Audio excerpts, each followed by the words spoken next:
you've shown the best model in terms of how to put that into practice. Not only that, but with your years of experience in it, you're teaching me a lot of stuff. So I got to give you as much gratitude and things as I could possibly give you, man. Ace, that's amazing. That makes me feel really good. I appreciate that. I just had a really interesting conversation with a bunch of producers. I'll get into that. First of all, welcome to Unloose the Goose. This is the agorist podcast that generally has a whole panel of agorists, essentially, all people doing amazing things in their own right to, make their lives better and make the lives of those around them better without having to worry about, the involvement of government or larger organizations, and being able to say, look, we are wise, intelligent, capable, conscious creatures, and we can build the world of our dreams.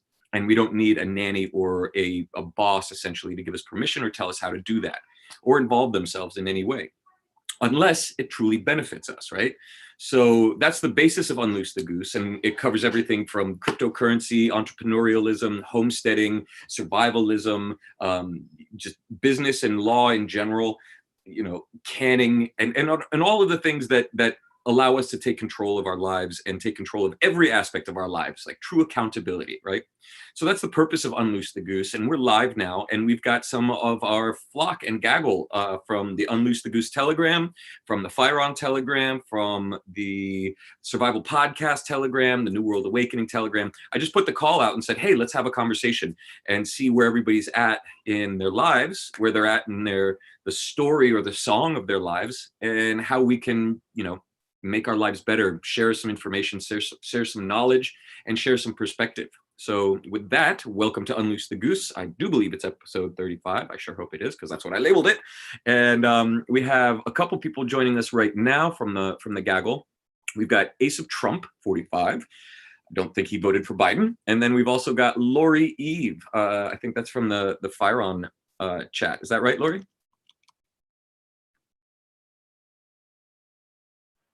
Yeah, on the Telegram. Awesome. Lori, where are you from? I live in the Columbia Gorge. Columbia Gorge? Where's that? Yeah. It's on the Columbia River between Oregon and Washington. Wow. So up in the Pacific Northwest, eh? Yeah. Very cool. And what's your superpower? Putting my foot in it, pretty much. Putting your foot in it?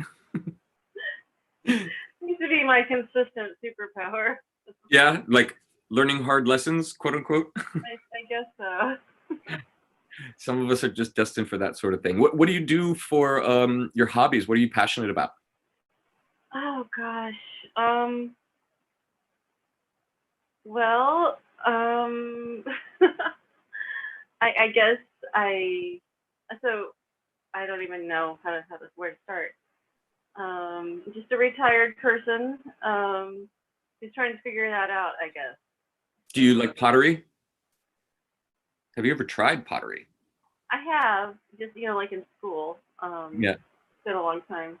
So yeah, no, mostly just like gardening, and we're retired farmers, orchardists. So that was my next question. Do you garden at all? That's awesome. What kind of orchards have you grown? Well, I grew up. My parents had pears and cherries, and then we ran a biodynamic cherry operation a few years ago, and hoping to get back into it. So. Biodynamic, as in anthroposophical, based on Rudolf Steiner's work? Well, yeah. What? So quantum agriculture. Yeah, totally. That's awesome.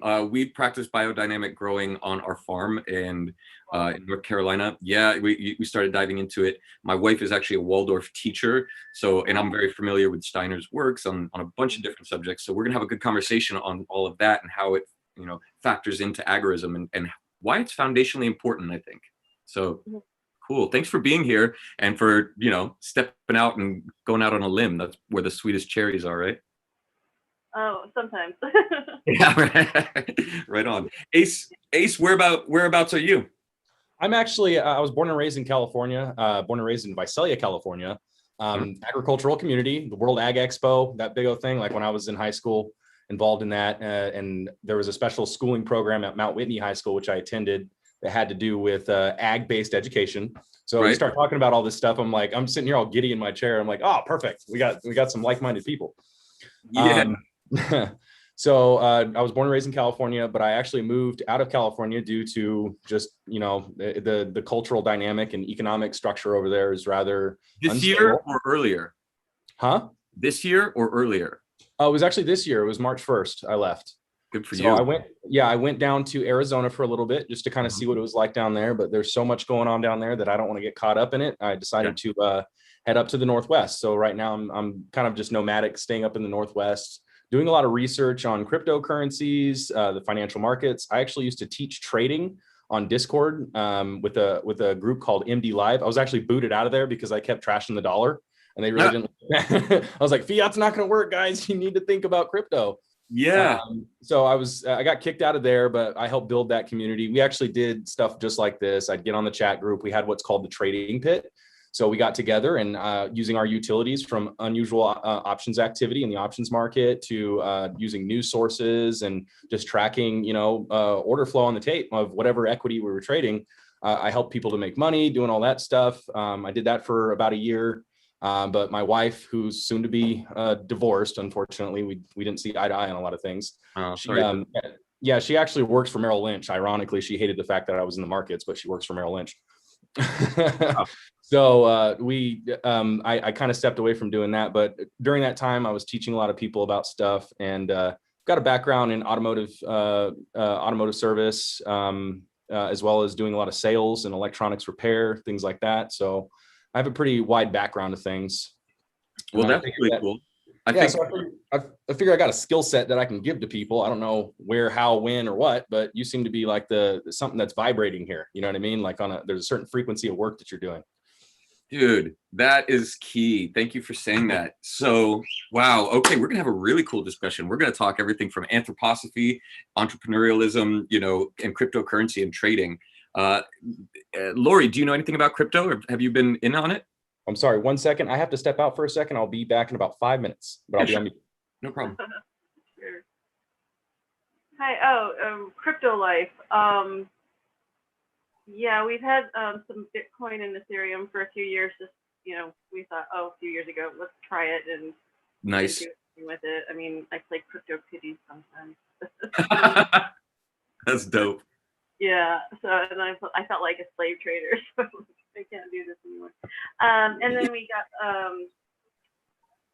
let's see. Started with the XRP and the Stellar back in November, and Oh, good. and he's on the brink of retirement, and so he's looking at he's just having fun with it, and Yeah. then we laugh about hodling, and that we're total newbies really. Right on. So do you know about the Bitcoin network and the basic premise of decentralization and how crypto is utilized? And I know more about blockchain than I do about cryptos, actually. Say that? I know a little bit more about the blockchain than I do about the cryptos. Very cool. Because one of the researchers I used to follow, he was teaching on that a few years ago. I don't know if you know Anthony Patch. He's not a big fan of the blockchain, but he was explaining things. He's kind of a quantum researcher too. So. Oh, that's interesting. So is he, when you say quantum researcher, does that mean he's working and coding quantum computers, or quantum researcher like the quantum energy that's all around us? Energy connectedness. He has a magazine called Entangled. Okay, cool. Yeah, so kind of bigger picture. Yeah, that's how I was, especially when I got into the crypto space. I recognized that it was an important development. Mm-hmm. Got in very early. And then recognized what the technology could do and how it could be applied and why a blockchain was important, right? There's some things we could get into regarding quantum computers and how now blockchains are irrelevant, but they're still relevant to data storage and data distribution and decentralization. Even with a quantum computer, you can screw up the algorithms for encryption that makes a proof of work coin obsolete, or some other specialized attacks, but for the most part it's still a solid data storage and data transmission, holographically decentralized, right? So when I looked at the blockchain, I got really excited because of the redistribution of power that we could enable, enact, and experience, because so much of our life is on a digital realm now. And if we can distribute decision making, right, and create consensus and tools for determining and authenticating consensus, then we have a means by which we as a people can steer spaceship Earth together. We can get an accurate digital asynchronous whenever at the speed of light census essentially of what everybody wants regarding anything, you know. And that in and of itself is the most powerful aspect to this. I mean, especially looking at what happened with the election, right? Like, we tried to determine the consensus will of the country and see how that went, you know. But if we had one of these that was secure, and we could trust that we put a coin in one wallet and that represents yes, and another wallet represents no, and the coin disappears after 3 days, has no intrinsic value except for the application of that vote, then poof, you know, people could be sitting on their toilet or on their work break or smoke break or whatever and make decisions together, you know.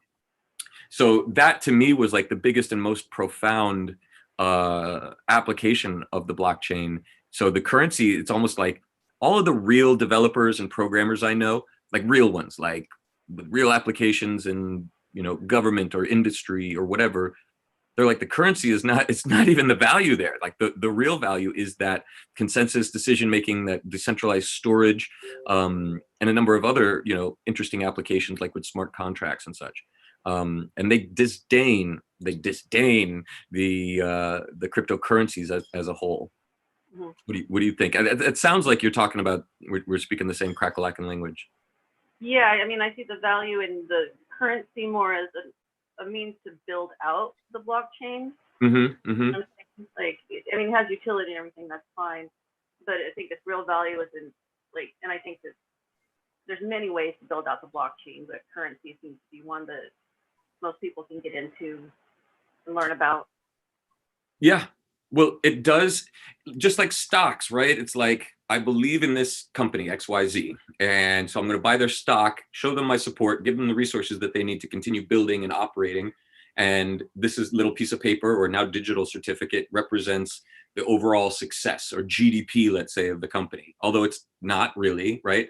We like to think that stocks are measured to KPIs and things that are tangible results in corporations. And for the most part, they sort of do that. But the market sentiment is what drives it.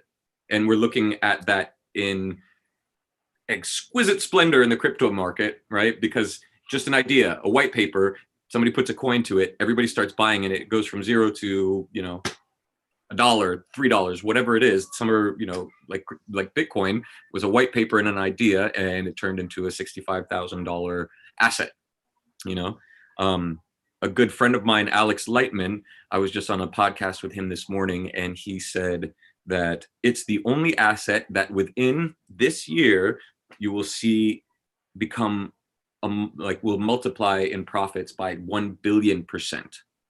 And he had a lot of factors in there, like the dollar is being way overvalued. There's so many of them in supply. Have you seen this, Lori? Like, we don't even know how much dollars there are. It makes sense. I see the grocery store prices and I'm like, something's wrong.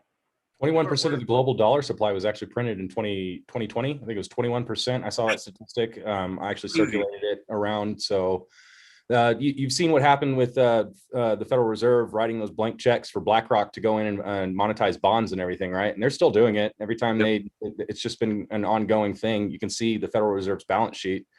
People can be aware of this stuff. They're just not paying attention to it because their 9-to-5 jobs kind of keep them locked into this, you know, this slavery of fiat. So, yeah. Right. That you just nailed it right there. Like, I get why conspiracy theorists say, you know, there's this evil cabal trying to run things or whatever. But I more and more say, like, there are just scared people at the top or in these positions making decisions. And it's sort of like, do we kick the can down the field a little bit longer? Because if we stop, it will, like, the whole thing will collapse, right? And it's almost as if they don't have the next stone in the stepping stones there yet. And so they don't want it to stop. So they're just kicking it down, hoping that there will be a stone that shows up. And by making all of this extra fiat, like we could have a real Weimar Republic kind of situation. What would be interesting is if Bitcoin dropped in price, everybody figured out who it was, dropped in price at the same time that the hyperinflation took place in the United States, let's say. Like which one would move faster, and would it level each other out, you know? What do you think? It seems like there's like the bag holder situation in fiat. So it seems like the Federal Reserve is going to be the bag holders when it comes to all of those outstanding debts and the bonds that they picked up. So, I mean, yeah, it's like they're just shuffling their bags around. Yeah. And more big companies like BlackRock and others are getting into crypto. And they're essentially what they're doing is they're driving up the demand because they're buying it and holding it and it's not in circulation, right? Like Bitcoin was never designed to be a store of value. It was designed to be a payment system, right? Like to literally use it. And because it's very inefficient. The transactions, in order to get a transaction done, you can look how quick XRP is. I can do a QR code, bam, you got it in seconds. It's completely inefficient. Yep. And that's the key to it. So I architected currencies with the chief architect of the Euro's convergence and exchange mechanisms, how the currency works, how is it built, how do you implement a demurrage fee, for instance, to increase the velocity of the currency. Bitcoin has none of these things. XRP kind of does, but not even really. And XRP defeats the whole purpose of the blockchain in terms of decentralized power, right? Because it's a centralized corporation that fluctuates its own currency and values and devalues it at will, and is there simply to service the legacy systems. That's why I always said they're going to win in a big way, because whether you like them or not, I do not like the centralization of power. I do not like them saying I am, but it's there, and they're servicing that industry, you know. And if you can process a transaction in 10 seconds or less at a 1/10th of the cost, you know, like 10 cents every $1 million, like of course banks are going to use this to start leveraging and trading, right? But again, it's to get that power system and that centralized power structure. You don't change the paradigm, you're just enabling the paradigm to work more efficiently, which is kind of scary, right? So how do you take that power out of the bank's hands? I like to use this as a good example as the people's currency. This is a 2-ounce round of silver. This has been money. You can hold it in your hand. It's been money for thousands and thousands of years. It's something that the banks have taken advantage of and have used to their benefit. We look at the Bear Stearns collapse, the new short position that JP Morgan put on, and what they do in the options market, the futures options market. I mean, they sit there, they'll run fiat down on the price so that they can get expiring options on that Friday, collect more fiat, and then use that fiat again back onto the price, short it again, get price pumping into a place, and it just creates a mess. But when people stand for delivery, which we saw last year, we saw that, what was that? You see that run up in, it was from $17, $18 all the way up to 26, and then it tagged 30. Yep. I mean, it's not sustainable. So in what ways would that impact the crypto markets if banks try to meddle in it? Because once banks start meddling in things, problems start happening. So that's something I'm looking at in terms of like XRP and some of these other currencies that are coming online that they're trying to take advantage of. That's what I'm looking at. So they're going to speculate on the price. They're going to manipulate them. It's a totally unregulated market. The new SEC guy is brought in to bring in regulation, right? The new SEC guy who took over for the last one, who said the next task is regulation. So they're working on that, but it's such a big task. It's like, are you regulating it as a currency, or are you regulating it as a stock? Are you regulating it as its own asset class that is also a currency?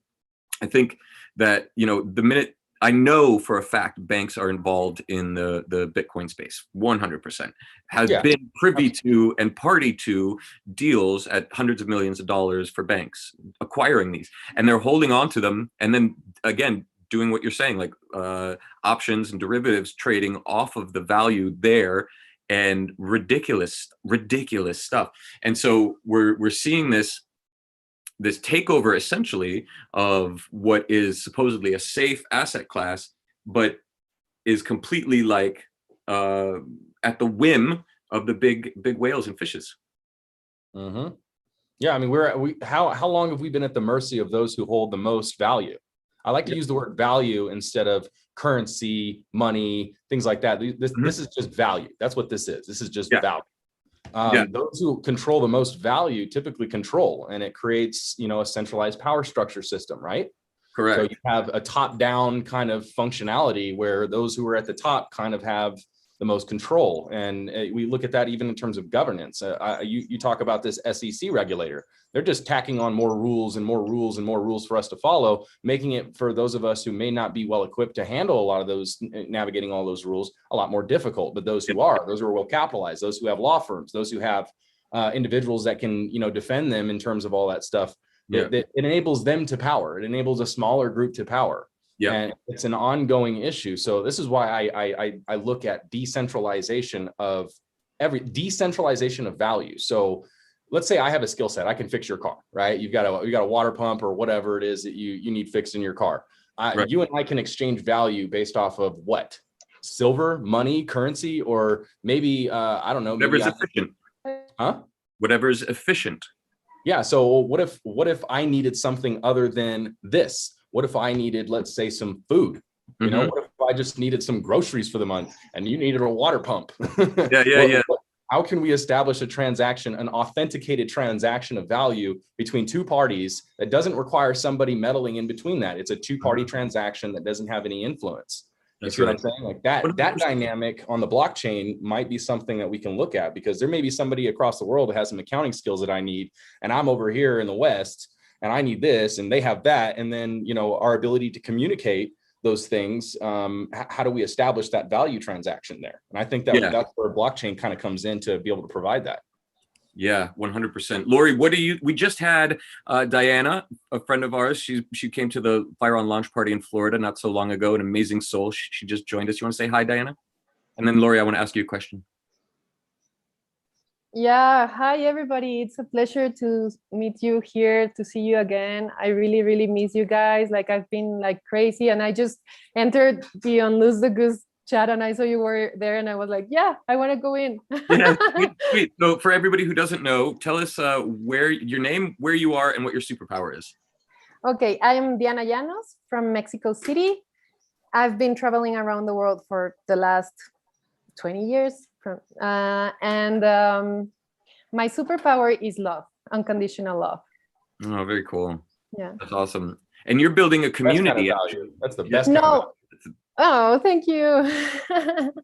It takes a lot of effort because it sounds really easy, but it's like the hardest thing to do. So yeah, my project is regenerative housing. I just want to build communities, co-housing communities where we can hold the space for human beings, for us to be able to guide future generations in a better way, more harmonious and loving, because I am a single mother. I breastfeeded for 7 years and I'm just putting there everything that I felt I needed, because I know there's a lot of people needing that. And it starts with like everything conspired for me to get these amazing architects, which this innovative design, which I was reading that your design is also an hexagon, right, Xavier? Yep, that's right. And I was like, wow, it's crazy, because I felt like this like-minded connection with Xavier since I read him the first time, and Fyron and whatever. So yeah, it's these regenerative houses that are amazing, and the structure can change. It's all made for us to intervene them like artistically and create like art objects instead of houses, and it's pop-up structures and durable and whatever. So it's basically the houses and then the community thing that I'm doing. That's brilliant. Okay, cool. So Lori does biodynamic farming. Before I come back to Lori, somebody else just joined us, and I think we're going to cap it at this 5. I think is a good amount. Marcus, would you please introduce yourself, where you are, and what your superpower is?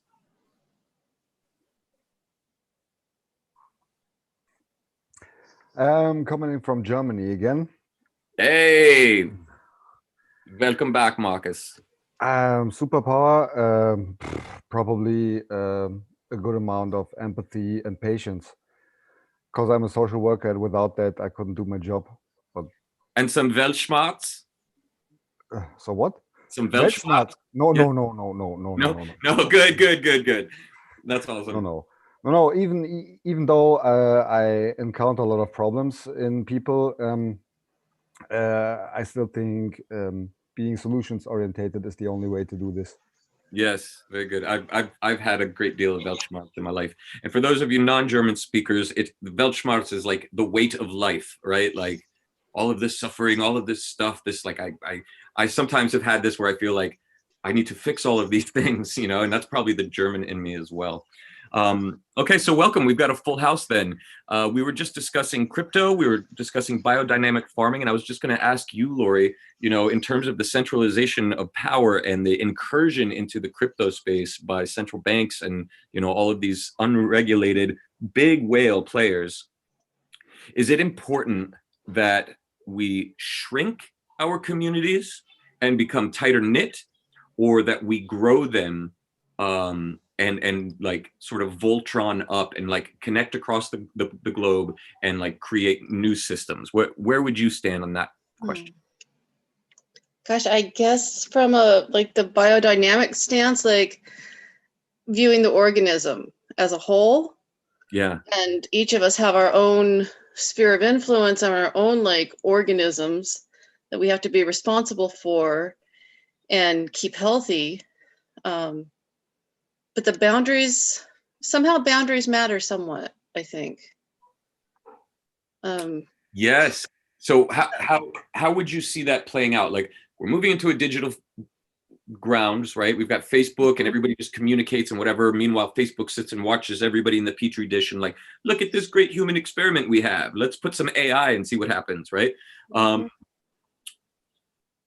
It seems to me that like the tragedy of the commons is that if we all own something, nobody takes care of it, right? But with like the blockchain and other things, we can actually create systems that everybody owns that they directly feel like with smart contracts, they directly feel the results in their pocketbook of the degradation of, let's say, a city park or whatever. Like with those tools, I believe that we can build a civilization worth living in, right? But how do you keep that tight-knit community where, you know, Ace was talking about like, I know that you want food and I'm going to do your water pump to get you, and you want your water pump fixed. I want food. I know you well enough that we can just trade like that. You know, how do you keep that intimacy, let's say, of the tribal community? I have a comment on that. So from a biblical perspective, whenever you're done. Cool. Lori, do you want to respond? You know, the one thing that comes to mind is something that, well, like a principle that we feel strongly is that you can't separate authority and responsibility.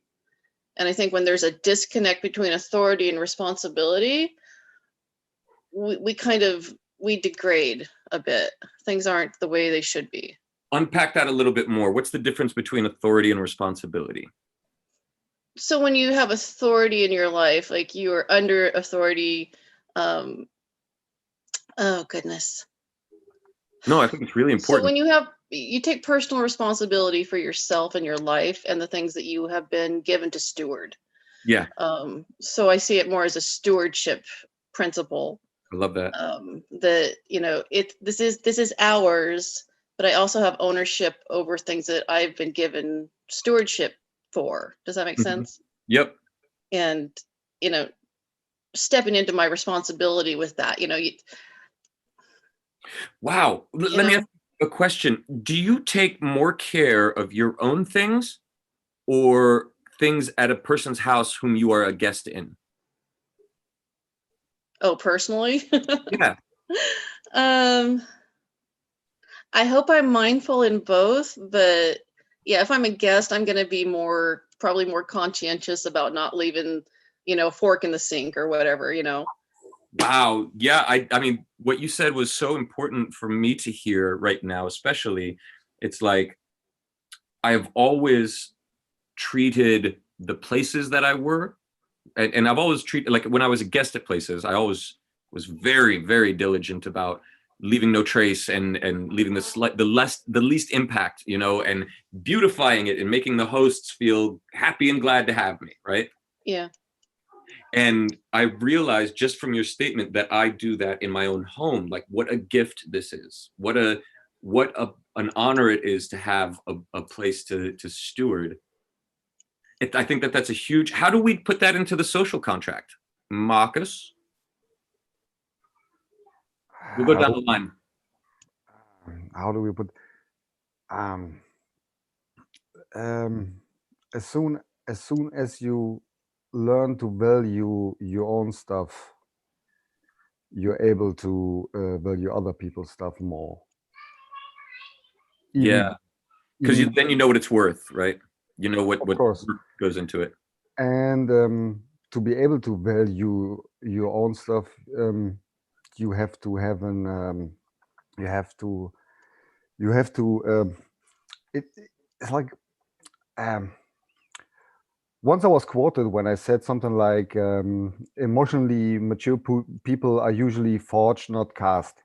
What I mean by this is as soon as you really I, not co- I'm not talking about understanding the value, but feeling the value. As soon as you build your home, just like you said before, it's a gift to have a home like this, but I bet you build it yourself, most of it, the way that it is, and that's why it's valuable to you. And I think with this whole entitlement generation now, this will become a little more difficult. So you're in Germany, and there was the Weimar Republic, and we're looking like we're going into some kind of similar situation where the hyperinflation, we're talking about cryptocurrencies as a hedge and as a way to maintain value in an increasingly digital age, right? And I have had recently a good conversation with an individual around labor dollars for labor, or equivalent to labor, right? This is how Hitler took, whatever, like horrible man, horrible genocides, all these terrible things. But one thing that he did do well was take Germany from destitution and the Weimar Republic, and he fixed the currency, and the currency turned and with labor programs, and everybody took part in rebuilding. So they knew what they had a part in it, right? And it was the quickest recovery of any economy in the world, and they won the Nobel Peace Prize and all this stuff for that. Maybe not the Nobel Peace Prize, time, whatever. But two things that just were said, Lori saying, this stewardship, and then the deeper question of, okay, so if we feel as a thing is a gift and we know what it goes to into it, then we're more inclined to actually take care of it, right? Lori, Diana, how about you, Diana? Thoughts on that? Yeah, well, I see responsibility. I actually, like, everything that I promote is from inside out. You already know that. Yeah. And I promote ourselves as life. And that means we have faculties. All of us have the same faculties and the same abilities, right? Mm-hmm. So responsibility comes from that, the response that we can give to our own abilities, but the real abilities, not the ones that are going to change. But, like everything that will never change, right? Like forgiveness, like creativity, like it's hard for me to say it in English. It's easier in Spanish, like destreza, like everything that helps us like live, right? Basically. So for me, as a personal process, like it took time to realize about this, because I started wondering, like, why do I have an altar in my room if I don't have time to clean it, right? And I was like, okay, I'm giving all my power to these stones and to these feathers and to these things. I don't even clean them. I have no respect for them. Right. And I have no time, and they just stress me out. So I started like cleaning all my life, like getting rid of all my things. Like Marie Kondo? Yeah. And then I started, when I was started the motherhood process, it was the same, right? Okay, so if I have a big space and I cannot take care of it properly, like I have a kid, I have to breastfeed, I have to work to feed him also, or to feed myself. And then I have to pay the cleaning lady. That's kind of like, like then I have to work more to pay more. And it was like a cycle that I just wanted to step out of.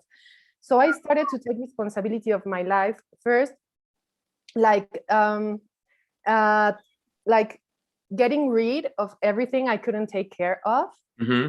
And I feel like it's kind of an never-ending story in some way, but I feel the generations right now, which is basically like us, millennials, and so like the closest ones, are in this mindset already, like we want less. Less is more for us.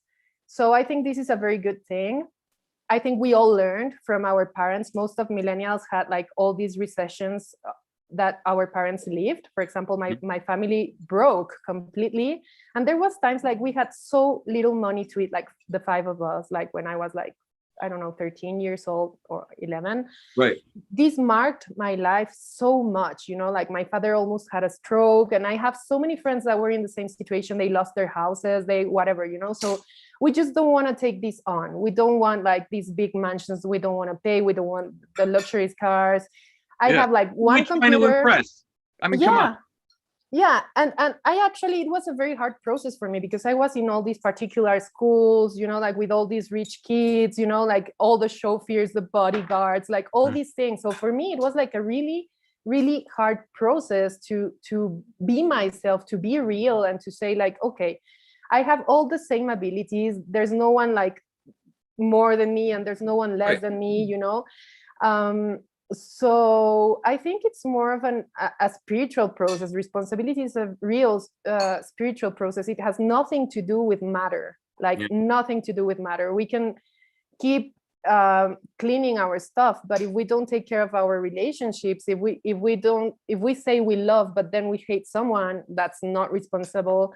If we if we do like, for example, regenerative projects, but we still I don't know, do some things that are not regenerating, that's also something we have to take responsibility for. And that's the work, like not judging and just like moving forward. Learning from each other, which is something I learned from you. And this is why I came into the meeting too, because I see like the way of like, like guiding the conversation, and everybody has a different point of view, but we all express ourselves. That's like really, that's responsibility. Like that is like taking care of everybody. That's the key, right? Is like, I genuinely feel sentimental about each one of you, like each in your own ways. And I might not remember your tag name or your handle, but I know your spirit, right? And like when Marcus first showed up, I didn't remember that it was Marcus from Germany, but as soon as he spoke, I was like, fucking hey, Marcus is here. That's awesome. So and like, you all are representative to me of the greater world as a whole. We've got people from all over the world in here, and East Coast, West Coast, United States, Germany, Mexico. And it's like, if I'm asking you questions, I feel like I'm asking the superorganism of humanity, right? Like, I have this question, how do we solve it together, right? And I'm asking God in you, and when you speak or return, whatever, it's inspired in my ears, so it helps make that more so. And going back to the question of like, okay, how do we incentivize people to solve the tragedy of the commons? I came up with ideas, but to hear, recognize that it is a gift, it's somebody else's house, right? This is going to sound that John's going to tear me a new asshole, because it's going to sound like Agenda 2030, but it's like a gift to you, right? And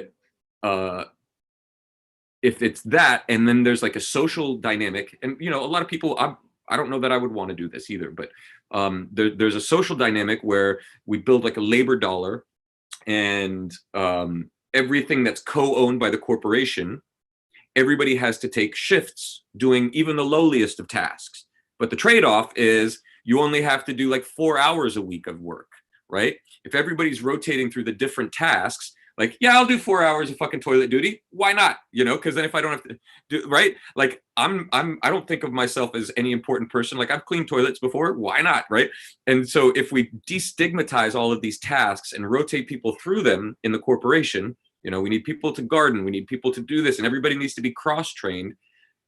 Like, we can then say, I own this, but it is also a gift for me to be here. What do you think, Ace? I just want to add something there. That I don't know if you know, like this agriculture economy, if you've heard about this, which is like you grow your own food and then everything that's left, you share it or you sell it. Yeah, permaculture, right there. Yeah. So I think in this sense, that's very important to first, like, really like do the things you want to do, because when we start like deciding like, okay, so everybody has to clean 4 hours the toilet, then there might be someone that doesn't want to clean them, and then we start like kind of fighting, right?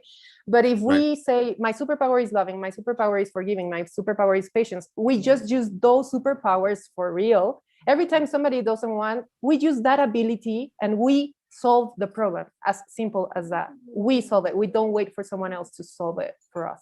That's what I want to do. Correct. I like the new jobs of the future are literally, I was meditating earlier and I was thinking like FireOn, like we have these sensors that are going to go in our phones that you can scan for diseases. Not only that, you can actually scan to see how deep a person is in meditation. So we can actually pay people to sit there, meditate with their phone, verifying that they're actually meditating, and hold space for FireOn. What happens then, right? And we'll pay you like 50 cents a minute or whatever the, I don't know that that's, but then like, also, Diana, you just brought up an idea, like, okay, my superpower is love. I'm a great mediator. You see, there's a conflict, somebody starts arguing, maybe there's an AI that can recognize conflict, curse words and gauge. And then when that AI recognizes that, then we say, oh, Diana gets pinged, or a pool of people get pinged, and whoever responds first gets to answer that and serve as HR for the company for a little bit, and we want everybody to be at high operating power and efficient, but it sounds really fucking socialist. So we've got our very own God-given, very Republican friend here named Ace. What do you think about that shit, bro? Okay, so I'm gonna go on a spiel of a few different things. The first thing you started talking about is registering whether or not somebody's actually meditating. You look at what monks are doing. You look at the history of a monk or a monastic Tibetan. I studied Buddhism, but I'm a card-carrying member of the Universal Life Church, so I've waded through a variety of different systems of belief. I've kind of come full circle. No, anybody can get them, dude. You can go online and spend like $100 and get it. It ain't that special. Really? That's what's funny. But I felt that, if somebody needed to credentialize me, then here, I got a card, whatever. But I went through the process of learning various different faiths, because in order to speak spiritually with people, you have to understand what the groundwork is in which they come from. I walked through the process of learning Buddhism, because stillness of mind, meditation, and a variety of their practices is paramount to, the survival of us as a species, because you can't be a glutton in this world. You just can't. You cannot be a glutton. The idea of having less, that's a really good idea. It's also very anti-capitalistic, because people in the capitalist idea, they seek to have big houses, big cars, me, my stuff, right? That's kind of detrimental to the growth of civilization. And I wanted to kind of bring this back to a lower vibe, right? One real quick thing. It's a lower vibe. Like, it's fear. I don't have enough. I need to gather, and I need to make other people insufficiently able to gather, because I then can gather more. And it's a fear of death, instead of like trusting in the fucking universal life of creation, that the bountiful earth, and we're sitting here afraid, right? The bountiful earth that has provided food on the floor for everybody to just lay about and fucking enjoy themselves, and we're scared of death. So like, to remind people of that, it's like, how do we create these systems of abundance? Go ahead. Yeah. So, and I actually wanted to reference to, you guys, you're starting to talk about like AI systems. I actually work with an AI system. I've got a paper on it that I've been doing some research on, that actually does a conversion, or has they philosophize about the conversion of thinking into terms of blockchain. So being able to do a mirror effect of thought to AI, because essentially an AI system has to learn from people in order for it to be a form of genuine artificial intelligence. So I've got some papers that I can share with you if you want to take a look at those. I might have posted them in one of the rooms. Awesome. But like, I look at the history of the church. So we look at the history of the church before Constantine. This is when Christians were fed to lions. And actually, I would be fed to lions. Like, I would be a heretic even amongst my own faith-based people, just because I've waded into literature that's considered unacceptable. Yep, the lion and I would get down totally. We'd be totally friends. I'd walk in there and be like, "What's up? You in here too, motherfuckers? Sorry." Go ahead.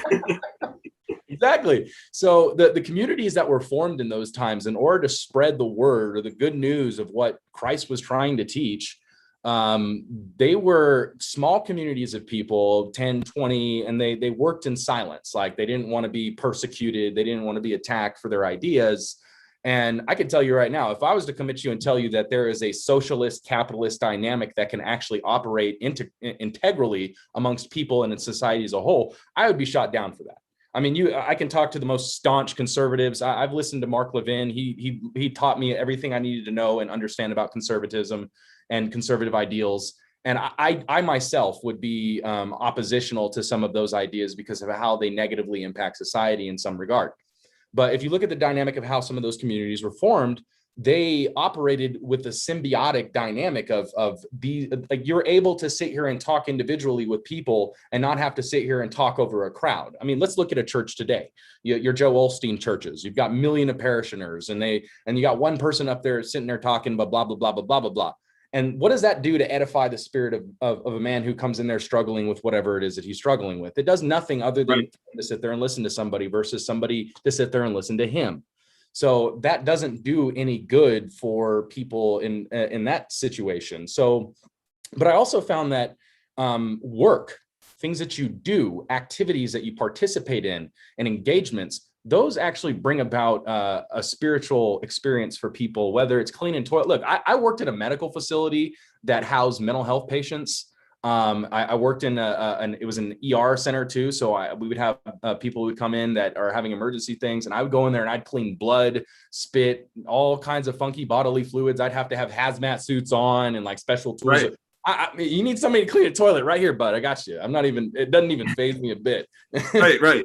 You learn to do those things because you either have to or maybe you want to. And I knew what I was getting myself into, so I didn't bother. It didn't bother me to go do the job. But in all of these little things, giving somebody something to do, giving them work actually builds them. It builds them. Somebody who has a task that they get good at over time develops a sense of self-worth in the task that they do. So imagine somebody coming to you who has no skill sets. I know how to sew. I'm a tailor. I can work with sewing machines. I can work with cars. I can fix cars. I can fix your phone. I've got a wide variety of skills, but imagine I didn't have any of those at all. And I had nothing. I had nothing to bring to the table. An educator, somebody who can educate, can teach somebody, hey, this is how you scrub a toilet. This is how you fix a phone. This is how you fix a car. And then once somebody gets good at those things, what happens? They feel better and more valued as themselves, and then want to do more of it, right? Correct. So that dynamic in terms of rebuilding a society or a culture, and I know, of course, people rant and rave about socialism, but if you look at how Native American communities, even ancient cultures before we were able to communicate with each other through electronics, they all functioned for centuries like that. And the model that they developed is something that we can look to in terms of decentralizing control away from power structures. Because you have large structures or large gatherings of people. What happens? Somebody says, oh, I want to be the big shot. I want to be up here at the top, instead of being the guy at the bottom saying, all right, let's hold everybody up, because all these people come with all of their various trials and tribulations and goods and ideas and powers and things like that. Nobody wants to be on the bottom. So people are shooting for the top. And I think that has to do with the psyche dynamic that most people have in their ego function, right? So they have this ego function of wanting to be at the top or wanting to do that. Protect you from death. That's the whole job of the ego. Like, I don't want to die. So and that's literally all its job is. It's like our creative impulses are the things that help build society. And if we're always afraid of not having enough, there's not enough resources, I got to compete with the people around me, So like what you're talking about is a balanced approach. Like, I'm calling it cooperative capitalism, right? We have a corporation. We have a corporation. We build fucking things. We provide services, but there are lots of things that you can do within the corporation, and for the corporation and everybody to be happy. And it's like a pirate ship, and like everybody's got a job to do, and they all got to get cross-trained, and there all has to be money coming in. And in order for that to work, then we all need to work together, right? And in doing that, we have some sort of purpose or meaning in the routines that we have. Diana, I see you have your hand up. You wanted to add something to that, and then Lori, we'll go to you next. Thanks, Ace. Thank you so much, Ace. It was super interesting. I just feel if we go back to the laws of life, I'm sorry, I'm always bringing us back to a spiritual world, but please do that. If you do not connect spirit to the work that you do, your work is dead. Your work is dead. It's absolutely dead. Completely. Tie in the spiritual element into every little word that you say, every little thought that you have. everything you do is dead. Yeah, I agree. All right, go ahead, Diana. So yeah, just remembering like no one can think for oneself, and we cannot think for others. So I think the greatest mistake of human concepts, or the human concept, is to believe that the healing is a collective healing. And this is like, it might sound contradictory, but it's, you know, like if I'm thinking love, I'm just going to attract goodness and abundance and wellness and whatever, okay? If I'm thinking hate, I'm just going to attract that. And nobody, not even like, there's a point where no shaman, no guru, no one can heal me if I am not willing to go back to love or spiritual, or as Ace just said right now. The possibility, right? Yeah, so that's why I think it's so important. Like if we're gonna decentralize, we must centralize ourselves in the individuality of life, which meaning like there is no separation, like without the fear of individual being separated, because that's impossible. Again, in the spiritual world, there is no separation because the matter is just like this illusion. So as long as we know that taking care of ourselves and really healing, everything puts in place, but nobody can do it for us. That's like, just remember that. Yeah. Diana, I'm sorry, I just wanted to comment on one more thing about AI that you brought up. So AI systems, what if, our weakness is ego, right? Or our weakness is self-glorifying self things, right? What if we can teach an AI system to be our HR?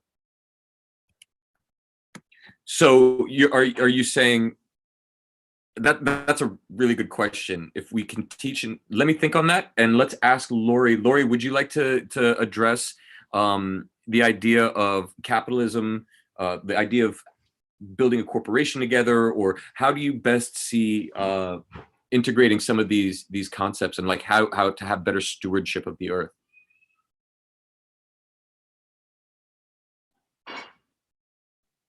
Okay. I guess what went through my mind listening was, so I belong to an organization, a model of elder care, and I'm an educator. I'm not a provider, but it's called the Eden Alternative, and it's an elder-centric model of transforming elder-centered intentional communities. And one of our concepts are concentric circles.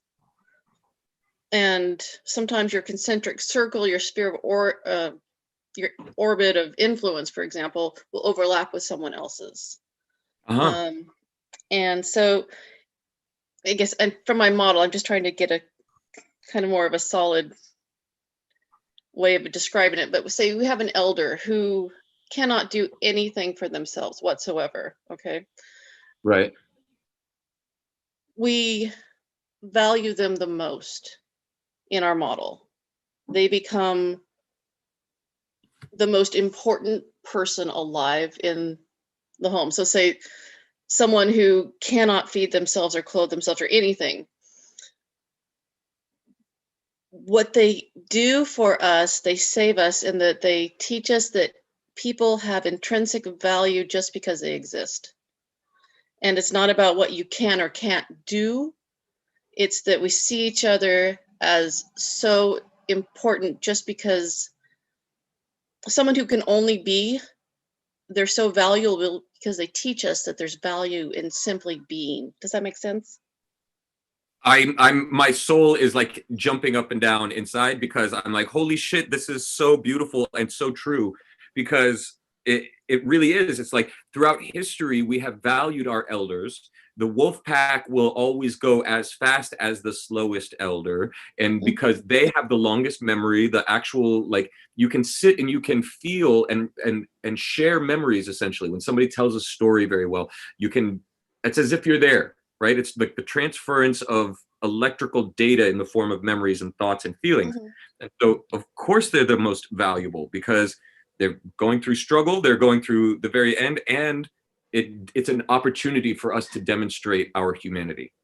Right. It's like not being loved that is the gift, but being able to love, right? Yeah, So you're I think saying a lot of Go on. The concentric rings form around these who cannot take care of themselves. How else does the structure work? There's like, it's a flattened hierarchy. So, for example, in a traditional nursing home, there's a nurses station, okay? And the nurses make the decisions for everybody. We've done away with that. In Eden homes, there are no nurses stations, for example. So the nurses can't go back and hide behind the nurses station. That's cool. The caregivers are cross-trained. They're homemakers, basically. So instead of you having compartmentalizing everything, like you were saying, like we all take turns doing things. So, I could go visit a home and help cook dinner with the elders. They're smaller homes. It's a different model, but it's that same thing where you've decentralized the authority and put it back into the hands of the people who really matter. And so either the elder or their immediate caregivers are the decision makers, not some corporate person who's never going to meet these people. So it's about connection. Are you telling me that the elder who cannot do anything, who is the most quote unquote disabled or, whatever, they are the ones who have their primary caregiver hangs out with them, and then that elder basically dictates how the care is given, or they interact with the others and figure out what they want as well? Like, how does that play out on a day-to-day? So yes, the elder, it's a person by person thing, but to our greatest ability, we give back to them the decision-making process in their life. If they want to, for example, like old school, we used to tie people to beds, okay? And for their own people, yeah, like civilization. All right. Well, someone who was a fall risk, for example. Right. They used to be put in restraints for their own good, was the thought. But we look at it and say, no, they have the right to fall down. They have the right to get hurt. That's, as a sovereign human being, that's our elders' right. And we respect that. And if they, again, it's a person-to-person basis, but I'm saying that's, for example, that's kind of an extreme thing. And it shocks people. But instead of making it convenient for us, we inconvenience ourselves for the good of someone else. Wow. So what about like the entertainment for the week? Is that the elders' decision too? Or like what's for dinner? Is that the elders' decision too? Absolutely. Really?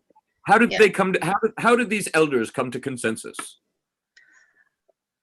They talk They're like, to each Frank, other. I want fucking meatballs. And Frank's like, what about you, Ethel? And then do they just pick it out like that?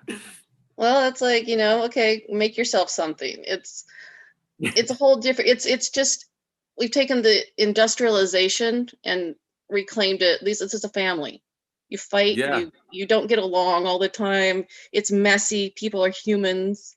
Right. And How many people in one of these pods? Ideally, up to 12 elders in about a 5,000 square foot home is the up to 12, you said?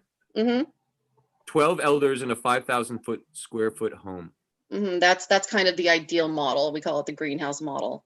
Boy, I could share so much about this with you, but like the founder, his name was Bill Thomas, and he was a geriatrician, and he was working in a huge, big box nursing home. And one day, he was looking at one of the elders and writing a script for some kind of like itch cream because she had a rash on her arm. And she grabbed him. He was very clinical and just doing his job as a young geriatrician. She grabbed him and she looked at him. She said, "I'm so lonely." And it shook him. God. He was shook. And he's like, "Oh my gosh, I'm not caring for these people. I'm treating them. I'm, and that started the whole thing where, we go after 3 plagues: loneliness, helplessness, and boredom. Wow. So how many bedrooms in a 12? This is really super interesting for me because it's like, if we're going to rethink civilization in a way that's healthy, we can start with the fucking premise that it's not healthy right now, right? Because it's clearly not. And how, like, I know in college, for instance, people are used to living in dorm rooms or in shared housing. You know, they don't have a lot of money, this and that. Then they tend to get married, and then they have their own little tribe in a 5,000 square foot or whatever. How many bedrooms are they? Is it like 2 to a bedroom, 6-bedroom house?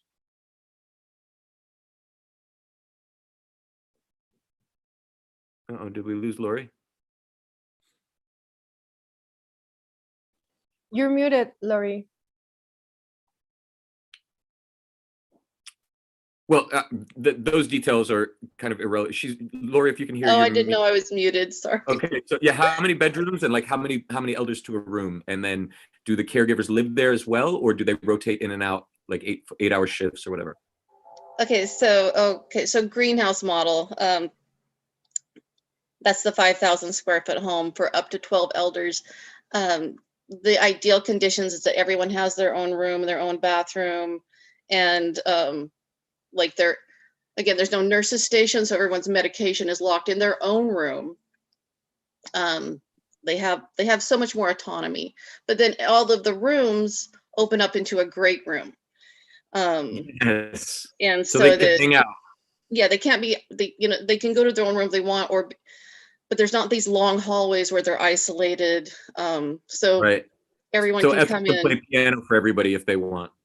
Mm-hmm. That's cool. Yeah. So there's Marcus children, there's animals. That's amazing. Marcus is a social worker in Germany. And Lori, this sounds like such a freaking anthroposophical thing. I'm wondering, Marcus, is there anything that she said that is applicable to your industry and what you're doing? I personally, I'm a school social worker and mostly responsible for the underage refugees who came here in the refugee crisis that is still ongoing. And I totally feel it. I'm always trying to shift all the responsibility possible towards them because they've been manhandled their whole life.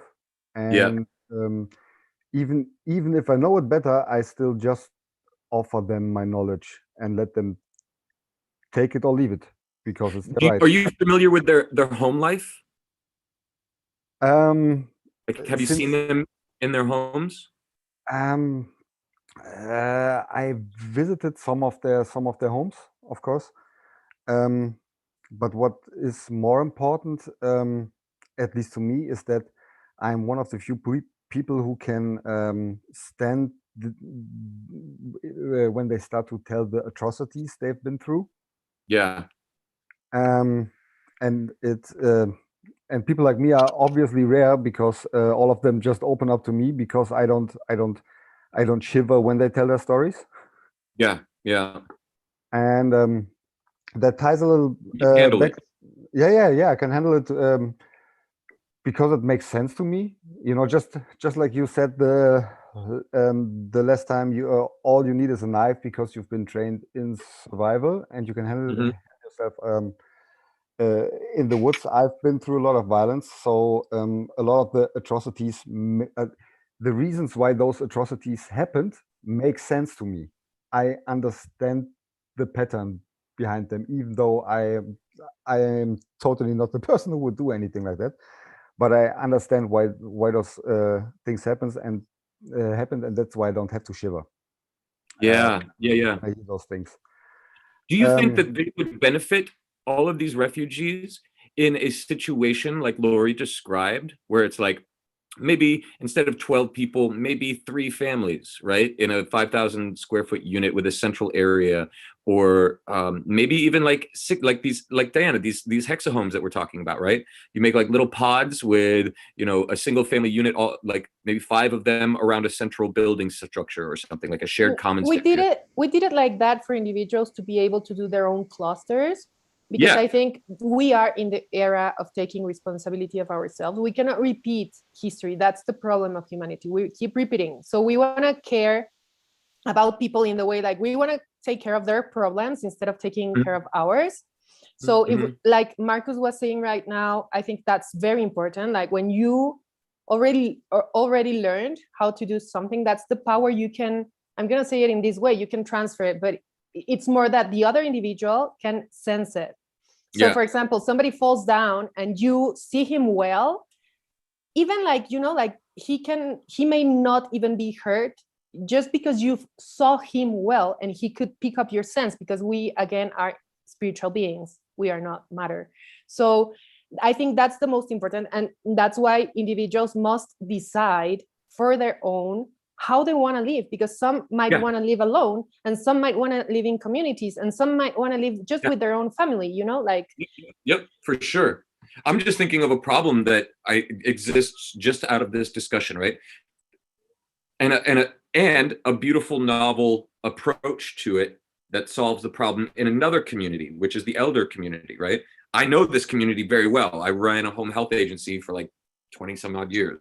So it's something that I understand deeply, right? And Marcus, you know, I'm thinking about all of the refugees in different parts of the world right now. And the integration's difficult. They've gone through terrible situations. It's difficult. And like, you know, John Bush, who's also on the Unloose the Goose podcast, has this really beautiful structure for what he calls freedom cells, which is like groups of 8. Like you have your 8 people in a pod, and then there's another pod, and then there's another pod. And it's a way of socially organizing, because if you get above 8, let's say, you start getting into factions, negative and positive polarity. It's something about the amount of electricity that we conduct at that level, it polarizes, right? So if keeping it at 8 prevents that polarization, or it creates enough polarization that there's good discussion, but not so much so that there's bifurcation. I'm interested, if that is applicable for you, Lori. Is like 8 people like not sufficient? And then Marcus, for you, is that kind of a living situation something that you think would benefit, and or would they want that kind of living situation, these different refugees? We'll start with you, Marcus, and then Lori. And then Ace, we're going to come to you with a question right after. You can summarize the whole thing and kind of give us your take. I think that would be a good idea, but, and that's a big but. If I like big butts. If they're only staying within their own community, they will just not pick up the small things and the small nuances that are really important to become integrated in this society. I know I'm totally schwabbing the English up that I'm talking, but it's beautiful. At least you get my points. Yeah. But for them, some of them are staying within their communities, and they're keeping their lifestyle. And those are the ones that won't have any success here, because they don't pick up the nuances. It's not just about language. It's about proximity. How close do you come to people in Middle Europe? Did you know that you can get paid to be somebody's friend? There are services now, it's like an Uber, where you get paid like 50 euros or $50 or something to go out and hang out with somebody. Okay. Now you might say, oh, that's, you know, retarded. Like, who's going to want that? Like what? But if we had a corporation and it was full of refugees from other countries, and we wanted them to be productive, successful, happy, and bring value to the company, like we could pay somebody to go be their fucking friend and like teach them the language, walk them around, hang out in the, like, hey, you know, I'm part Syrian. Why don't I go and hang out with them and like show them the ropes or whatever. Right. And then learn jobs that they could apply for or do inside the company, but this kind of like organic living situation where they still have the comfort of their culture, but are, you know, small enough that they're being affected by the greater culture, but small enough that they can provide support for each other for the greater growth of their families. What do you think? Yes or no, Marcus? Isn't that social work? Well, yeah, it really is. So, congratulations. You got an idea that's 100 years old.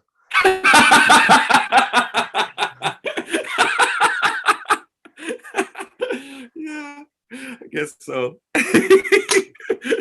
Ace, why don't you summarize this? Okay, so this is why I say that I have to I'm gonna come back to that. I'm gonna circle back to what I said earlier about everything is spiritual, right? So I have a framework of mind that likes to think and process in a very abstract format. As you're talking about medicine, socialization, peer-to-peer engagement, all of these things. So the work that we do for others, you know, and how it benefits a communal situation is like, let's look at in terms of like profit interest type social dynamics and just communal interest social dynamics. If a community of people working together to build something can work with symbiosis and cohesion, then you're building something of value, right? Versus you got a few people that are just motivated by profit or interest or greed of something, then you kind of have an influx or a destabilization of something because it can be offset by one person holding power over others in how that works. I look at what you're saying, literally what you were saying, people being paid to go talk to people. Well, let's look at what a psychiatrist is or a therapist. There's this big field of psychiatry therapy. Like if someone's having a problem, they got to go run to a psychiatrist, go get some wacky medication or whatever. You know what? And if the FDA wants to come take a shot at me, go ahead, take a shot at me. I'm going to say this. Psychiatry and therapy are not in their entirety good for people who are seeking to balance their minds. Just doesn't work. People didn't use those things for thousands of years. That's new stuff because Sigmund Freud, William James, and I don't want to say this about Carl Jung because Carl Jung is one of the many teachers that I learned so much from. But it's all been bastardized into this kind of like, I'm going to tell you what to think and feel because this is kind of what, you know, all these books and all this shit that I learned in college with my degree, blah, blah, blah, blah, blah, blah, blah, right? That doesn't do anybody any good. If you actually just take a person, right, and sit them down before somebody else and let them engage in a conversation, what does that do for that person's internal vibration or internal state of being?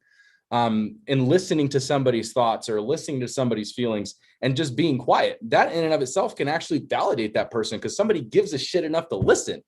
It ain't got to be somebody who has a degree. It could just be some Joe Schmo on a Zoom call or some Joe Schmo at a coffee shop or some Joe Schmo wherever else.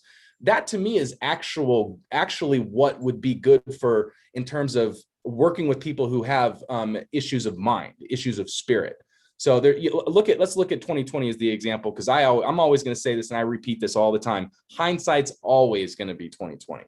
You can take that to mean whatever you want it to mean, but hindsight's always going to be 2020 because we look at what happened in 2020. How many suicide deaths, drug overdoses, loss of jobs, yada, yada, yada. You know, I was a victim of job loss. It didn't deter me. I'm a tradesman. So I learned to do, you know, I do a lot of stock market trading and stuff like that. So I was making money doing that, selling stuff online, blah, blah, blah. It didn't deter me, but it got to a point where like I was distressed because of everything that was going on around me, or I was distressed by personal circumstance, and having conversations with people of like-mindedness balanced me out. Right. So paying people to go be friends with people is more or less the same thing as like paying a therapist. Right. Because the best form of therapy, I would think, is to have a friend there who's willing to give a shit enough about you to listen to what you have to say. That's the best form of therapy. And I came to this idea of network nodes. So like I'm just thinking in terms of blockchain, right? Blockchain thinking and that sort of thing. So, and the mirror effect of how technology can positively impact our lives. And you know, and I have to say this, people are so terrified of technology. Like the old guard would be like, let's talk the biblical fundamentalists. And I was a biblical fundamentalist. I still have some biblical fundamental principles that I keep to, but the biblical fundamentalists would look at technology as though it's satanic. Okay, well then, let me stop you there for a second, because I don't think it's the technology they're afraid of. I think it is what we talked about at the very beginning to kind of bring it full circle. There are people and they are afraid. And if they are building stuff, it is going to be in order to control humans because they're afraid. If the people who build these things are not afraid, but coming from an inspired, leading from the future kind of thing, then the technology can be very good and helpful. Alex Lightman today was saying, like, we have AI, it happens, it exists, and there are bad people who are employing it, and they're going to use it against humanity. And unless we build the proper systems for AI to assist us to live our most inspired lives, we will become subject to it. So there's this like technological war, but again, it comes back to just another expression of the war between love and fear. Like Diana was saying, like you have to just have love and come from this inspired place, trusting that the universe is going to supply for you that which you need, rather than trying to hoard it. So in terms of social engagement, right, what are some of the biggest conflicts that we've seen in terms of human history? Is you have two factions, whether it be two tribes, two nations, two whatever, going after each other. Negative. Yeah, like there's just some sort of polarity that happens between two groups or two. It can even be person to person, or it could be community to community. It could be whatever. Now, in order to connect with those people, having information as a whole will enable, I'm going to use each individual person as a node on a network, right? And so then you have collective nodes of information that are people, because people are in and of themselves experiencing information. So if you had all these little networks able to connect with each other and be in a state of knowing, I mean, conflicts happen by lack of understanding, a lack of consideration for another person's resources or position or whatever. Like, I mean, that really engages conflict amongst people. And if you look at somebody who's or a group of people that's at odds with something or at a difference to another group of people, it really just comes down to poor information between two people being exchanged or two groups of people being exchanged. So to iron out those details, I think that's why I think in terms of like a node network or an information network of engagement between people, how many wrinkles would be ironed out? How many wrinkles between cultural clashes, like even in the race war, like this race conflict that's going on out there, it's all bullshit. It's absolute bullshit, because you have one group of people who are those controlling the narrative of everything that's going on out there, trying to get people all hyped up and excited and gaslighted to go out there and do this stuff. It's because two people or two factions or two groups of people can't sit down with each other and say, hey, we're all being fooled. We're all being lied to. Like 100%. How am I supposed to sit down with somebody like me as a Caucasian man sitting down with somebody in the Bronx and walking into a neighborhood of a bunch of black people, or even the same thing, like a black guy walking through a neighborhood of white people? There's going to be prejudgment, obviously, by race because of conditioning, perpetual conditioning. Instead of why don't we do something that's different? Perpetual knowing. Okay. You know what I mean? So this is kind of what I think about. Great points. Yeah, no, I'd like to have you back on again, as well as everybody. Like I just know we got to wrap up here soon. And Marcus just posted something in the text chat that's actually quite good. And he says, I partly disagree. I want to just frame your question, Marcus, and let you say it in your own words. But he's saying that, the special thing about a friend, it's emotional comfort, like having a pet or something. He's not saying this in the chat. These are my words. He's saying, but behind social work, there is actually like a goal, like somewhere guided. Like, so let's say there were mediators or this new career that I came up with called social workers. Marcus, why don't you give us your perspective on that and why that's important, as opposed to just a friend? There's some goal, I'm assuming. And Ace was saying psychiatrists aren't working, and I partly agree. There are some cases where they're pretty efficient, but not for most people. If you're looking for answers, you don't have a direction and you don't know where you're going, because if you would know, you would be going already, right? Right. And those things they just need time, change, clarity, understanding, expressing the impressions that you had to suffer. Those things need time. And the paying a friend thing is BS. When I'm working, I'm never a friend. I'm a professional. I'm not your friend. Right. You're helping them achieve goals. I'm mostly paraphrasing what they're telling me to make them see the holes in their plan or the holes in their ideas. So it's basically like I don't want to disparage or anything, but kind of like a life coach or a mentor. Like, hey, this is what I'm planning on doing. This is what my goals are. And then you say, but you haven't thought about this, or you don't know the cultural relevancy of this. And so you kind of give them more guidance in that regard, right? Yeah, sometimes it's information, because if you're coming from, I had one guy coming from Afghanistan who told me that he was planning on opening a business on recording, on repairing video recorders. And I told him, boy, you're probably 20 years late. Yeah. Right? So- That's just information, but I totally valued his entrepreneurial spirit. Right. So what if we had a corporation together and they came in and were like, hey, we're going to give you housing. We're going to give you somebody who can kind of integrate you and show you around, show you the ropes and kind of give you like guidance, and then you can sign up for this job. And then when you kind of like advance, you can then move on to these things, like kind of give them a roadmap where they can already be involved. Diana. I'm afraid we were mixing something up. What was important about my post, in my view, is that psychiatrists, they have to be efficient, they have to be cost efficient, they have to deliver goals. They're working on the DSM-6 or what is it now?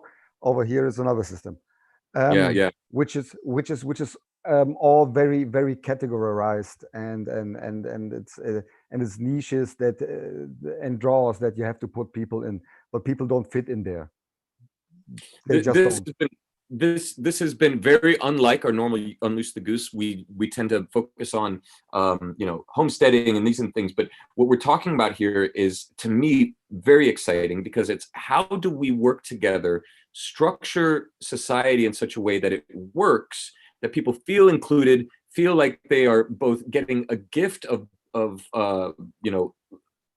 having it all, essentially, and taking care of it and being responsible and accountable. Diana, you had your hand up for a while and you've been very patient, so I want to give you the floor. And then Lori will go. I love to listen to you guys. Okay, so I want to wrap it up in this way.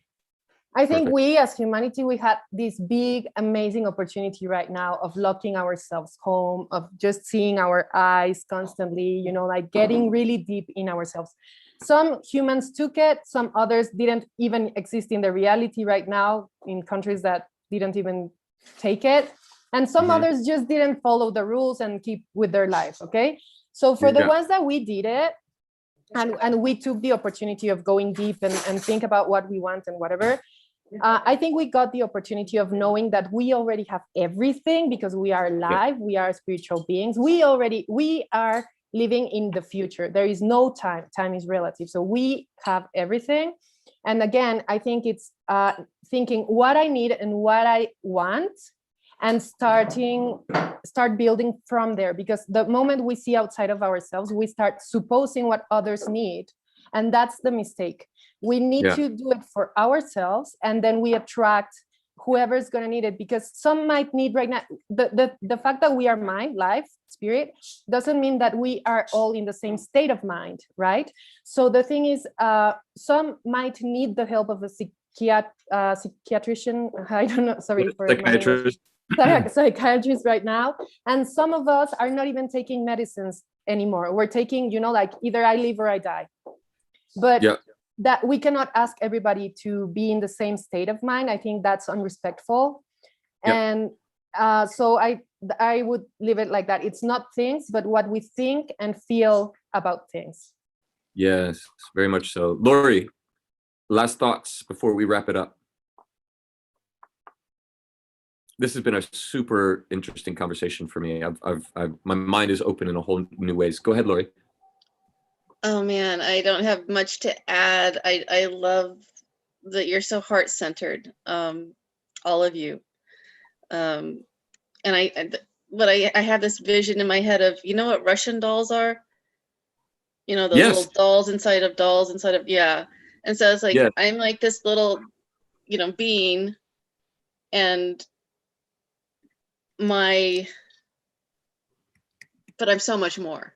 And I'm overlapping with everybody else's orbit, and everybody else's doll is kind of that intersection where we intersect. And if we stay in our hearts, we're going to be okay. Yeah. It's working. Yep. But we have these beautiful minds to formulate what's in our hearts, right? Yeah. Yeah. And I just see it being created, and I'm, honestly, I was in a really funky space this morning, and the energies around here are just wild. And Yeah. this has been just really, you guys blessed me. Thank you. Oh, no, thank you.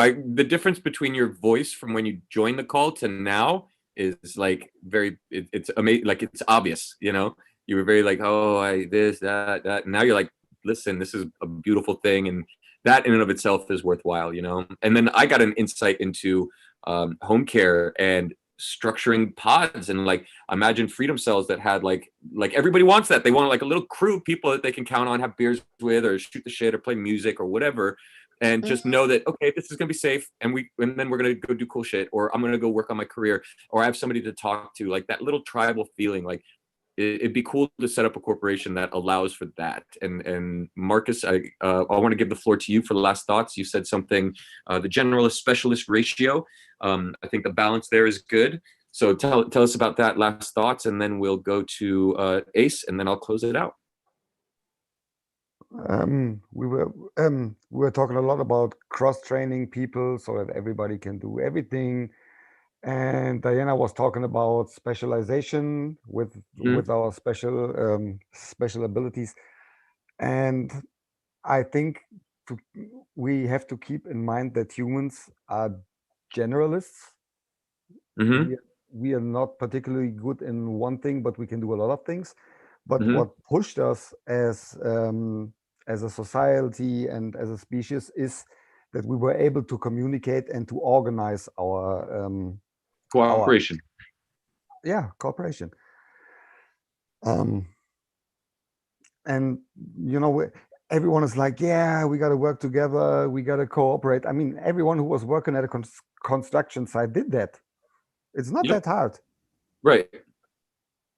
We need like a balance of like cooperation and individuality. Like, all right, now leave me alone, or else I'm going to punch you in the face, kind of thing. And it's like we have to find ways to learn those boundaries and respect those boundaries in each one of us, right? Yeah. Also, of course, I can change the nappies of our kids, and my wife knows how to change the tires on the car. But guess who's doing what? Right, exactly. You know, if we give everybody the opportunity to try all the things, they'll find the things that they most resonate with, or that they're most applicable for, right? Some people will be paid friends, and some people will be paid social workers who are actually helping people achieve goals. Thank you so much for being here, Marcus. Ace, I'd love for you to give your final thoughts, and then I'll kind of close it out. I would just like to just summarize with saying that I have goals in mind. My goals happen to be with, I've kind of been geared towards this by what people have been telling me about myself and my own personal experience, educating people on specific things that they would need, working towards developing a more sustainable financial system, more sustainable educational system, more sustainable social system of how people engage with each other. And I honestly think that where you guys are going, and where I see a lot of other things going that I gravitate towards, is what's going to make the biggest difference. And sometimes it's the smallest things in the world, like an idea that somebody has, that makes the biggest difference. And I'm really thrilled to be able to be a part of whatever it is you're working on here. I've gravitated here, and sometimes when I use that word, I mean it in a spiritual sense too. Gravitating towards that which works the best. So I'm getting booted out of all of these little Q whatever groups, Anon group, Patriot group things. Like, I've been blocked and banned from a bunch of them because I'm very outspoken, and I don't shy away from telling the truth if I got to say something. No, you're like a truck, and when you start going, it's hard for it to stop. You're just like, you can't stop it. But like, I thank you for giving me the opportunity to speak. And I think that these kind of conversations, talking about home development, caring for elders, because who has the wisdom of cultures is those who blew my mind. Yeah. So like, there's all of these specific points that each one of you guys are bringing up are integral to being able to balance society out and give the best that society has. So it's really unique that we're having this experience at this time and space, So, I mean, and time is relative. I mean, it really is. Like, I'm just kind of seeing how this conversation flows together.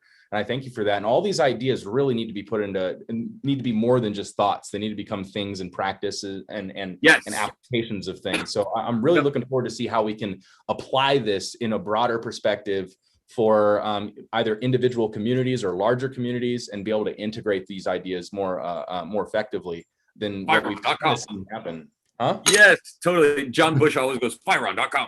There you go. So, yeah, I mean, that's the whole purpose of this. And I'm thinking about doing baseline every day, weekday, like I normally do, but then adding on, I think, a conversation like this every fucking day with a topic. I'm like, how am I going to do 2 hours or an hour and a half every day, blah, blah, blah. But there's no editing. This goes straight up on YouTube. I could put like a cool format on it and it'll look nice. But I think I might just do like a community roundtable, an Agora style thing every day, and have different people and different topics. Because I learned a lot. I think a lot of our listeners, looking at the chat on YouTube already, there's a lot of people who've already liked it. And Hunter says, I'll trade someone quail eggs for my toilet shift. Totally down. I'll do the toilets. you give me quail eggs. Love that. And that's a cool thing. Like, we would be able to facilitate those kinds of things in a corporation we're all cooperatively capitalizing on. So this has been the episode. Any last thoughts? Anybody that I didn't get to? Marcus, Lori, Diana, Ace, you want to say one last thing? All right, so if you haven't, please join the Unloose the Goose Telegram chat. That's t.me/unloose the goose. And I think that the goose has officially been unloosed. Thank you, Ace. Thank you, Diana. Thank you, Lori. And thank you, Marcus, for being here last minute. I just put it out on the Telegram chat. If any of you in the public want to ever join a conversation like this, please jump in the Telegram and pay attention on Wednesdays at 5 p.m. Eastern. That's when we go live. So God bless. Thank you so much. We learned about cooperation and some agorism taking our lives into our own hands. Peace.